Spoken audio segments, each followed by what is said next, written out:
하나님께서 함께 하시는 사람, 그 사람과 함께하고 그 사람과 동역을 하는 것은 복이죠. 왜냐면은 하나님께서 함께 하시는 그 사람과 함께하고 동역을 하면은요, 그 사람이 받는 복을 같이 받거든요. 구약에 이제 그런 대표적인 사람이 다윗이에요, 다윗. 그래서 성경을 쭉 읽어보시면 압니다만, 다윗의 편이 되어서 다윗의 힘이 되어주고, 도움이 되어주고, 함께 있어준 사람들은요, 하나님께서 함께 축복을 해주세요. 거꾸로 다윗에게 도전하고, 반기 들고, 멀리하고, 이 사람들은 다 망해요. 문제가 뭐냐면요, 하나님이 함께 하시고 분명히 하나님의 뜻이 다윗에게 있음에도 불구하고 또 다윗이 늘 승승장구하는 것은 아니라는 거예요. 때로는 도망자 신세가 되죠. 목숨의 위협을 느끼기도 하죠. 그럴 때 딱 보면은요, 인간적으로 딱 보면은요, 이게 도대체 가망성이 없어 보여요. 별 영양가가 없어 보여요. 따라다녀봐야, 힘이 돼줘봐야, 동력을 해줘봐야 별거 없을 것 같아요. 근데 지혜로운 사람은요, 그럴 때도 함께 있어줍니다. 지금 본문의 배경 앞뒤를 조금 설명을 드리면요, 압살롬, 다윗의 아들이 발라를 일으켰죠. 그리고 다윗에게 있어서 마치 유비에게 제갈 공명이 있듯이 다윗에게 있어서 제갈 공명 역할을 하던 아히도벨이라는 최고의 천재 모략가가 있어요. 이 최고의 천재 모략가가 압살롬에게 붙어버렸어요. 아마사라는 아주 뛰어난 장수가 압살롬에게 붙어버렸어요. 그리고 이스라엘 대다수의 인심이 압살롬에게로 넘어가 버렸어요. 이 정도 되면은요, 다윗은 끝난 겁니다. 다윗에게 붙어 있어봐야, 다윗에게 힘이 돼줘봐야, 다윗과 함께 동역해봐야 오히려 반란군으로 몰려서 목숨이 위태로울 뿐입니다. 근데 바로 이때 진짜 충성된 사람이 드러나는 거죠. 사실은 어려울 때, 힘들 때, 일이 안 풀릴 때, 곤란한 일이 생길 때, 이런저런 문제점들이 드러날 때, 바로 그때 자리를 지키는 사람. 그게 이제 진짜 충성된 사람이거든요. 제가 세 사람을 언급을 할 겁니다. 첫 번째로 후세인데, 이 후세는 머리가 좋아요. 지혜로 충성스럽게 섬겼던 사람입니다. 그 다음에 바르실레. 이 바르실레는 돈이 무진 많아요. 그 당시 이스라엘 수많은 사람들 중에 돈이 제일 많은 사람. 물질로 섬겨요. 그 다음에 무비보셋. 이 무비보셋은 요나단의 아들이죠. 몸과 마음으로 자기 충성을 증명을 합니다. 지혜로, 돈으로, 그리고 몸과 마음으로. 이게 각기 다르지만 참 충성된 모습을 드러내는 세 사람을 중심으로 말씀을 나눌 겁니다. 첫 번째로 후세인데요. 다윗이 도망자 신세일 때 후세가요, 다윗을 따라 나섭니다. 아렉 사람 후세가 옷을 찢고 흙을 머리에 무릅쓰고 다윗을 맞으러 온지라. 왜 옷을 찢었겠어요? 슬프니까. 자기가 섬기는 죽은 다윗이 비참한 신세가 된 게 가슴이 아픈 거예요. 흙을 머리에다 집어 쓴 거예요, 이렇게. 그럼 머리 이거 참 감을 때도 불편할 텐데. 그리고서 다윗을 맞으러 나온 거예요.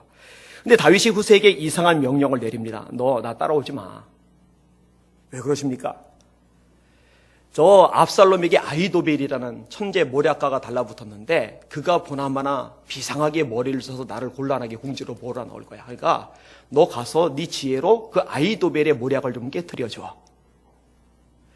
그런데요, 이 후세가 다윗과 친하다는 것은요, 그 당시 이스라엘 사람들이 다 알아요. 압살롬도 알아요. 그래서 후세가 압살롬에게 나타날 때 너는 다윗의 친구가 아니냐. 근데 왜 다윗 따라가지 않고 이리로 왔지? 이렇게 따져 묻는 장면이 나와요. 그러니까 압살롬에게로 도로 돌아가는 이 행위는요, 후세 입장에서요, 목숨을 건 행위입니다. 압살롬이 믿어주지 않으면은, 후세의 말을 있는 그대로 받아들여주지 않으면은 처형당하고 남을 상황이거든요. 근데 다윗이요, 돌아가라 하니까 돌아가요. 충성되죠. 내키지 않지만, 위험하지만 돌아가요. 하라는 대로 해요. 충성된 모습의 특징이 아니겠습니까? 그리고 결국 그 지혜를 동원해서 압살롬의 신임을 얻어냅니다. 자, 이제 전략회의가 열렸어요. 이제 도망자 다윗, 그 다음에 다윗의 군인들이 일부 있고, 그 다음에 압살롬, 정복자, 더 많은 세력들이 이제 둘러싸고 있고, 자, 이제 다윗의 씨를 말려야 되는데 우리가 어떻게 할까? 이 전략가 아히도벨이 머리를 잘 굴려요. 이렇게 말합니다. 지금 그들은 지쳐 있습니다. 피곤합니다. 그리고 이스라엘 백성들이 관심을 가지고 있는 인물은 다윗 한 사람뿐입니다. 다윗만 제거해버리면은 나머지 백성들은 자연스럽게 왕의 품으로 들어올 겁니다. 그러니까 저에게 1만 명만 주세요. 요 1만 명을 데리고 와서 기습작전을 펼쳐서 방비하지 못하고 있을 때 다윗만 쳐 죽이겠습니다. 그럼 깔끔하게 해결됩니다. 만약에요, 이 모략이 성취가 됐으면요, 다윗은 죽었습니다. 왜냐면 도망다니는 신세기 때문에 이 군사가 아직 정비가 제대로 되지 않을 때거든요. 이거를요, 압살롬이 딱 받아들이고, 네 생각 최고다. 그래, 너 데리고 가서 잡아. 다윗 죽여. 그러면 이제 게임 오버했는데, 압살롬이 또 물어요. 혹시 다른 의견 있냐? 이제 후세가 저요. 지금 다윗은 새끼를 빼앗긴 곰처럼 감정이 거슬러져 있습니다. 우리가 일부 쳐들어갔다가 싸워서 만약 패배라도 하는 날이면은 이 소문이 전 이스라엘에 삽시간에 퍼질 겁니다. 그러면 역시 다윗은 용사야. 다윗과 싸우는 것은 어렵겠어. 백성들의 마음이 위축되고 사기가 죽습니다. 그렇게 하면 안 되고요. 전 군대를 다 몰고 가가지고 다윗과 그 따르는 사람을 싹쓸이 해버려야 됩니다. 만약에 어떤 성에 들어가면은 그 성을 통째로 끌어내리고 부서뜨리셔라도 이걸 박살을 내야 됩니다. 듣고 있던 나머지 신하들이 이번에는 후세의 의견이 더 나은데, 압살롬도 가만히 생각해보니까 이번에는 아히도벨 네 말보다 후세 말이 더 나은 것 같다. 그래서 전체 군대를 정비를 하는 동안에 다윗 일행은요, 피신을 하죠. 근데 여러분, 성경에 보면은요, 재미나는 말씀이 있는데, 압살롬이 아히도벨의 말을 듣지 않고 후세의 말을 들었던 이유가 뭔지 아세요? 하나님이 그렇게 되게 하셨어요. 잘 들으세요. 하나님이 누군가를 망하게 하시려면요, 듣지 말아야 될 말을 듣게 만드세요. 하나님이 누군가를 심판하시고 멸망시키려면요, 꼭 들어야 할 말을 듣지 못하게 만드세요. 여러분, 들을 것을 듣는 귀가 복 있는 귀인 줄 깨달으시길 바랍니다. 듣지 말아야 될 소리를 분별하고 밀어내는 것이 복이고 지혜인 줄 깨달으시길 바랍니다. 아무튼 이 후세 덕분에 다윗이 살 길을 얻었어요. 여러분, 교회 안에도요, 지혜 있는 사람이 참 많이 필요합니다. 초대교회 7 집사님의 공통점은 지혜 충만입니다. 우리 이일여전도의 교회 어른이거든요. 근데 어른이 지혜로워야 돼요. 여러분, 집안도 그렇죠. 가장이 지혜로워야 집안이 평안하죠. 교회도 담임 목사가 지혜로워야죠. 목사가 지혜가 모자라면 교회가 힘들어져요. 일남전도회가 지혜로워야 돼요. 일여전도회가 지혜로워야 돼요. 우리 지혜로운 어른, 일여전도회 되시기를 주님의 이름으로 축원합니다. 그 지혜를 가지고 주님의 몸된 교회를 충성스럽게 잘 섬기는 거예요. 야고보서 1장이죠. 너희 중에 누구든지 지혜가 부족하거든 어떻게 하라고요? 모든 사람에게 후히 주시고 꾸짖지 아니하시는 하나님께 구하라. 그리하면 주시리라.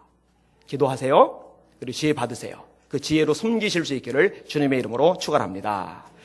자, 두 번째, 이번에는 바르실레인데요. 이렇게 기록을 하고 있어요. 다윗이 마하나임에 이르렀을 때에 암몬 족속에 속한 라빠 사람 나하스의 아들 소비와 로데발 사람 암미리 아들 마길과 로골림 길앗 사람 바르실레가 침상과 대야와 질그릇과 밀과 보리와 밀가루와 볶은 곡식과 콩과 팥과 볶은 녹두와 꿀과 버터와 양과 치즈를 가져다가 다윗과 그와 함께한 백성에게 먹게 하셨으니 이는 그들 생각에 백성이 들에서 시장하고 고운하고 목마르겠다 함이라. 여러분, 바르실레가 돈이 많지는 않습니다만 돈이 많다고 자기 돈 쓰지는 않아요. 여러분, 교회도 마찬가지입니다. 부자라고 헌금을 많이 하는 게 아니에요. 충성된 사람이 헌금도 많이 합니다. 부자라고 가난한 사람 많이 도와주는 게 아닙니다. 가난한 사람을 향한 하나님의 긍휼의 마음을 가진 사람들이 자기 주머니 열어서 그 돈을 쓰는 거예요. 이 바르실레가 준비를 해오는데요, 별거 다 가져왔죠. 침상도 가져왔어요. 이거 다윗 왕 쓰시라고. 대야, 발 닦으라고. 피난 생활하는 와중에 발 못 닦을 일 많잖아요. 그것까지 얼마나 섬세한지 몰라요. 질그릇, 밀, 보리, 밀가루, 볶은 곡식, 콩, 팥, 볶은 녹두, 꿀, 버터, 양, 치즈. 그냥 배고플 때 도망자 신세니 그냥 샌드위치나 먹으라고 식빵만 잔뜩 싸가지고 와도 그것만 가지고도 고마울 상황인데, 온갖 영양가 있는 음식을요 아주 세밀하게 따져가지고 그걸 다 챙겨가지고 왔어요. 멋있는 인물이에요. 이 바르실레는 할아버지입니다. 나이가 굉장히 많아요. 그런데 지혜가 있죠. 근데 여러분, 이게 다가 아닙니다. 길앗 사람 바르실레가 왕이 요단을 건너게 하려고 로골림에서 내려와 함께 요단에 이르니 바르실레는 매우 늙어 나이가 80세라. 그는 큰 부자이므로 왕이 마하나임에 머물 때에 그가 왕을 공개하였더라. 그러니까 다윗이 도망갈 때 한 번만 딱 바리바리 싸서 이게 신용을 하고서 다윗의 눈도장을 찍은 게 아니라요. 다윗이 피난 생활하는 내내 먹을 것을 지속적으로 공급을 해줬어요. 여러분 처음에 드린 것도 귀하지만은요, 꾸준히 계속하는 것은 더 귀합니다. 용두삼이란 말 있죠. 머리는 용인데 꼬리는 뱀이래요. 상상을 해보세요. 용머리, 와, 꼬리는 뱀꼬리. 처음에는 와 하고 막 열심을 내요. 막 신용도 해요. 근데 뒤로 가면 갈수록 그게 약해지는 것이 사람의 특징인데, 충성의 본질은 뭐냐면요, 처음과 끝이 일관된 거예요. 상황과 상관없이 자기 자리를 지키는 거예요. 우리 1년전대 그렇게 되실 수 있기를 주님의 이름으로 축원합니다. 또 재미있는 사실은요, 다윗이 결국 승리를 거둡니다. 압살롬 죽어요. 압살롬을 따르던 아히도벨, 그 머리 좋은 천재 지략과 집안에 돌아가서요, 목을 메고 자살을 해요. 다 망했어요. 그리고 이제 다윗이 다시 이스라엘 왕으로 이제 돌아가는 시점인데, 이 다윗이 이렇게 말을 합니다. 바르실레를 보고 하는 말이에요. 너는 나와 함께 건너가자. 예루살렘에서 내가 너를 공개하리라. 내가 어려울 때, 내가 힘들 때, 내가 가난할 때, 내가 도망자 신세일 때 네가 나를 공개해 줬는데, 이제 왕인 내가 일개 백성인 너희지만 너를 공개해 주마. 그랬더니 바르실레가 말을 합니다. 내 생명의 날이 얼마나 있사옵기에 왕과 함께 예루살렘에 올라가겠습니까? 이제 80세입니다. 어떻게 좋고 흉한 것 분별합니까? 음식의 맛을 알겠습니까? 노래하는 남자나 여인의 소리를 알아듣겠습니까? 어찌하여 종이 내 주 왕께 누를 끼치겠나이까? 종은 왕을 모시고 요단을 건너려는 것뿐이거늘 왕께서 어찌하여 이 같은 상으로 내게 갚으려 하시나이까? 이게 참 기가 막힌 말인데 안 갚아주셔도 됩니다. 저는 그냥 왕을 모시고 싶은 마음뿐입니다. 귀한 목적이죠. 여러분, 원래 권력자들에게 돈을 대주는 사람들은요, 하나같이 공통점을 가지고 있는데 투자입니다. 이렇게 돈을 대주고서 결정적일 때 돌아올 이윤, 갑절에 이자가 쳐서 돌아올 이득에 대해서 관심이 있는 거죠. 근데 바르실레는요, 거기에 관심이 없어요. 그냥 다윗에게 대한 충성된 마음이 답니다. 여러분, 여러분들이 주님께 주실 상급을 바라고 일하는 것은 귀합니다. 성경은 그 부분에서 가치를 분명히 말씀을 해주고 있어요. 그러나 설사 상급을 주지 않으시더라도 이미 받은 은혜가 너무 크기 때문에 그 은혜를 갖고 싶어서 안달이 난 우리 성도들 되시기를 주님의 이름으로 축원합니다. 1년 전에 특별히 그렇게 되시기를 주님의 이름으로 축원합니다. 이 교회적으로도 그래요. 일을 할 때 보면은요, 이 보상이 주어질 때도 있지만은 주어지지 않을 때가 있어요. 사람들이 알아줄 때도 있지만 알아주지 않을 때도 있어요. 특별히 담임 목사가 눈치 못 채고 그냥 지나가 버릴 때가 있어요. 그러면은요, 얘기가 들릴 때가 있거든요. 서운해 한다는 얘기. 이 섭섭마귀가 고통을 잘 노리고 들어가서 그 마음속에 격동을 자꾸만 일으키는 거예요. 근데 담임 목사가 혹시 눈치를 못 채고 그냥 지나가더라도 하나님은 이미 보셨고 하나님은 이미 받으셨고 하나님은 이미 갚아주시는 줄 믿으시길 바랍니다. 충성된 종이 되셔야 돼요. 여러분, 여러분들에게 물질이 있습니까? 그 물질을 자신을 위해서, 가족을 위해서 쓰셔야 되겠지만 자신만 위해서, 가족만 위해서 쓰지 마시고 주님의 몸된 교회를 위해서 쓰실 수 있기를 주님의 이름으로 축원합니다. 최근에 국민일보를 보는데 가슴 아픈 기사가 또 났어요. 어떤 목사님이 목회를 시작을 하셨는데 14년 동안 열심히 목회를 해서 이제 교인 한 20여 명 됐어요. 교회당 공간도 전보다 좀 나아졌어요. 여러분, 이런 교회 생각보다 많습니다. 10년, 20년, 30년 돼도요, 50명 이내 교회들 많아요. 전체 한국 교회 중에 60% 정도가 미자립 교회니까 그런 교회가 압도적으로 많다고 보시면 돼요. 그런데요, 그 와중에도 하나님 앞에 열심히 목회를 하는데 거기 불이 난 거예요. 그 탄 장면을 이제 신문에 국민일보에 올려서 제가 그걸 보는데 가슴이 아파요. 당장 재정보는 우장로님 불러가지고 상의를 해서 거기 보내주고 싶은데 여건이 안 돼요. 그죠? 그저께 김석범 선교사님이 왔어요. 김석범 선교사님. 방글라데시에 가 있어요. 아기를 임신을 했는데 이게 유산이 돼가지고 그것 때문에 이제 치료차 한국에 들어왔어요. 마음이 아파요. 아시다시피 저도 이렇게 막 주머니가 넉넉하진 않아요. 교회 재정도 좀 압박이 있고. 그래도 오면 그냥 말 수는 없잖아요. 밥 사줘야죠. 또 한 10만 원이라도 집어줘야죠. 근데요, 이런 식으로 할 일들이요, 굉장히 많아요. 우리한테는, 저한테는 그 10만 원 없으면 좀 아쉬울 뿐이지만은, 그 당사자한테는 참 그게 굉장히 필요한, 요긴한 부분이거든요. 이럴 때도 좀 이렇게 좀 넉넉하게 좀 했으면 얼마나 좋을까. 이런 마음이 있어요. 여러분 기도하세요. 하나님께서 축복해 주시도록, 그리고 하나님께서 부흥 주시도록. 대신에 축복해 주셨을 때, 부흥 주셨을 때, 그것을 제대로 쓸 줄 아는 여러분, 우리 교회가 되셔야 할 겁니다. 자, 세 번째로 무비보셋인데요. 이 무비보셋은 아까 말했듯이 다윗의 친구였던 요나단의 아들입니다. 사울 왕의 손자입니다. 이 무비보셋은요, 다리가 양쪽 다 절름발입니다. 이 전쟁이 벌어졌을 때 유모가 이 무비보셋을 안고 도망을 가는데 실수로 떨어뜨린 거예요. 애를 떨어뜨린 거예요. 떨어지면서 양쪽 다리가 다 망가졌어요. 요즘 같으면 정형외과 가가지고 다리 교정하고 기부스한 채 몇 개월 그렇게 버티면은 이 고침을 받았을 텐데 뭐 그 당시에 그런 게 어디 있겠어요. 그러니까 다리 양쪽이 다 불구가 돼버렸어요. 인생 사는 게 정말 힘들었을 거라고 생각이 들어요. 저는요, 왼팔 하나 없는 것에 대해서 진짜로 감사를 해요. 양쪽 다리가 멀쩡하니까 이 지역 매일 돌면서 기도가 되잖아요. 축구공 주면 저 족구 축구 얼마든지 할 수 있거든요. 달리기도 가능하거든요. 그러니까 왼쪽 팔 하나 없는 게 얼마나 다행인지 몰라요. 근데 무비보셋은요, 양쪽 다리가 다 제대로 가동이 안 되니까 참 많이 힘든 세월을 보냈을 것 같아요. 다윗이 왕이 되고 나서요, 자기가 너무너무 아끼고 사랑했던 요나단이 그리운 거예요. 그래서 물어보는 거예요. 요나단의 집안 자손들 중에 살아남은 자가 누가 없느냐?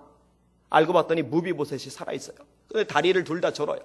다리를 둘 다 절던 말던 요나단 자기가 너무너무 아끼는 친구인데 이 친구의 아들을 본인이 보살피겠다고 결정을 내려요. 원래는 죽여야 돼요. 왜냐면 전 왕조 집안 사람이거든요. 반란이 일어나도 전 왕조를 중심으로 일어날 가능성이 높거든요. 그래서 새로운 왕조가 일어나면은 전 왕조의 집안은 싸그리 멸망시킵니다. 이게 역사를 통해서 증명되는 얘기입니다. 그 왕족만 죽이는 게 아니라 그 왕족에게 충성을 했던 그 관련자들까지 전부 다 죽여요. 여러분 중국 역사 보세요. 우리나라 역사도 피비린내 많이 났습니다. 이게 왕권을 둘러싼 아주 피비린내 나는 싸움이거든요. 그런데 다윗은 그럴 수 없는 거예요. 요나단 때문에. 그래서요, 자기 왕궁에서 자기 아들들, 왕자들하고 같이 음식을 먹게. 그러니까 왕자 취급을 해준 거예요. 그리고 사울 왕이 가졌던 엄청난 땅, 왕이니까 땅이 많았을 거 아니에요? 그 모든 땅을 환수해서 다윗이 자기 소유로 삼아야 되는데 그 엄청난 규모의 땅을 무비보셋에게 다 무상으로 넘겨줍니다. 근데 요나단이 의리가 많았듯이요, 이 무비보셋 또한 의리가 많아요. 다윗이 도망간다는 소식을 들었어요. 본인도 같이 도망가려고 그랬어요. 근데 이 무비보셋의 종인 시바가 무비보셋을 속였어요. 그리고 다윗에게 빌붙어서 다윗에게 아부를 해가지고 이 무비보셋의 소유했던 사울의 땅을 본인이 도로 다 차지했어요. 근데 이런 사실이 일어난 줄도 모르고 무비보셋이 뭐를 하느냐? 다윗이 올 때까지 맵시를 내지를 않아요. 본인은 따라가지 못했지만 고생하는 다윗만 생각해서 자기도 고생스럽게 그 시간을 다 보내요. 그리고 다윗이 무사히 돌아옵니다. 다윗이 캐물어요. 서운했던 모양이에요. 너 왜 나랑 같이 안 갔냐? 예, 같이 가려고 했는데요, 시바가 이렇게 했습니다. 그리고 저를 모함까지 했습니다. 그럼 다윗이 그렇구나. 그래, 너 아버지 닮아서 너도 충성되구나. 그래, 내가 시바한테 사울의 땅 다 준다고 그랬는데 그거 네 거가 맞다. 도로 네 거다. 이렇게 해야 되잖아요. 근데 다윗이요, 무비보셋 입장에서 굉장히 서운할 만한 조치를 내리죠. 어떤 조치입니까? 땅을 반 쪼개서 너는 반만 가져라. 나머지 반은 시바 주겠다. 다윗이 그런 실수를 해요. 이 시바의 가문 이설에 다윗이 넘어갔어요. 그럼 무비보셋 입장에서 기분 나쁠 수 있어요. 억울할 수 있어요. 그리고 조목조목 따지고 들 수 있어요. 근데 무비보셋이 이렇게 말을 합니다. 왕이시여 시바에게 전부 다 가지라고 하십시오. 저는 왕께서 무사하게 돌아오셨으니 이것만 가지고 만족합니다. 이것 하나만 가지고 왕이여 당신이 안전하시니 당신이 무사하시니 저는 이것만으로 만족합니다. 다윗 왕이여 당신 한 분만으로 나는 만족합니다. 할렐루야. 우리가 찬양을 부르죠. 주님 한 분만으로 나는 만족해. 근데 찬양은 부르는데 실상은 주님만 가지고는 만족이 안 됩니다. 주님 플러스 이것 저것 그것. 만약에 플러스된 이것저것 그것이 없어지면은 주님이 함께 계신데도 이 마음속에 막 풍랑이 일어나는 이 부분이 넘어서져야 돼요. 사실 뭐 항상 기뻐하라, 범사에 감사하라 이것이 하나님의 뜻이라는 것 우리는 너무 잘 알아요. 그런데 항상 기뻐하는 게 왜 안 되느냐, 항상 범사에 감사하는 게 왜 안 되느냐, 주님만으로 만족하면은 그게 되는데 주님 플러스 이것저것 그것이 있어야 만족이 되니까 이것저것 그것이 빠졌을 때 기쁨이 사라지는 거예요. 감사가 없어져 버리는 거예요. 신앙이 성숙할수록 예수님 한 분이 나의 모든 것이 돼갑니다. 여러분의 삶 속에 예수 그분께서 모든 것이 되실 수 있기를 주님의 이름으로 축원합니다. 그렇게 되셔야 합니다. 자, 오늘 충성된 사람들 어떤 이들이 있었어요? 후세는 뭘로 섬겼다고요? 지혜로. 그 다음에 누가 있었어요? 바르실레는 뭐를 섬겼다고요? 물질. 그 다음에 무베보셋은 뭐로 섬겼다고요? 자신의 몸과 마음으로. 우리 일여전도회가 가진 건 뭘까? 자, 일여전도회 회원들 중에 나는 되게 지혜롭다라고 하시는 분 한번 손 들어보세요. 겸손하셔서 안 되시는 것 같아요. 자, 두 번째로 나는 돈이 억수로 많아서 주체가 안 된다 하시는 분 한번 들어보세요. 역시 겸손하셔서 안 되시는 것 같아요. 나는 돈도 없지만 지혜도 모자라지만 내 몸과 마음으로 정말 주님께 충성을 다하고 있다 하시는 분 한번 손 들어보세요. 역시 안 되시는 거죠. 사실 이럴 때 들기는 쉽지가 않아요. 하여튼 이 세 가지의 모든 면에서 주님 앞에 충성된 일여전도에 되실 수 있기를 주님의 이름으로 축원합니다. 레이크스라는 사람이 있습니다. 이분이 평신도예요. 근데 믿음이 많아요. 이 사람은 자기 가족에만 매여 있을 수 없는 거예요. 왜냐면 안에 성령이 충만하니까. 성령 충만하면 예루살렘, 유대, 사마리아 딴 것까지 관심을 가지게 되어 있거든요. 성령께서 우리 시야를 넓혀주세요. 우리 사고를 넓혀주세요. 영국이란 나라를 생각하는데요. 소망이 없는 거예요. 문제가 너무 많은 거예요. 범죄는 늘어가고 거리는 불결하고 주택에서는 질병이 끝없이 일어나고 수백 명의 어린이들이 죽어가고 있고 형무소 개혁운동에 나섰는데 실망하는 거예요. 왜냐하면 열심히 애를 썼는데 형무소에서 나오고 나면은 또다시 옛삶으로 돌아가는 사람을 너무나 많이 보는 거예요. 그게 이제 가슴이 아프죠. 그래서 이분이 생각할 때 어린 아이들이다. 어린 아이들에게 말씀을 심어줘야 된다. 그래서요, 아이들을 위해서 헌신하기 시작합니다. 그 당시에요, 아이들은요, 버려진 상태였습니다. 주간에는 노동에 종사를 해요. 애들도 일 시켰던 거죠. 국가적으로. 그리고 주말에는요, 온종일 싸돌아다니면서 노는 겁니다. 도박장 같은 데 기웃거리는 겁니다. 싸우고 다니는 겁니다.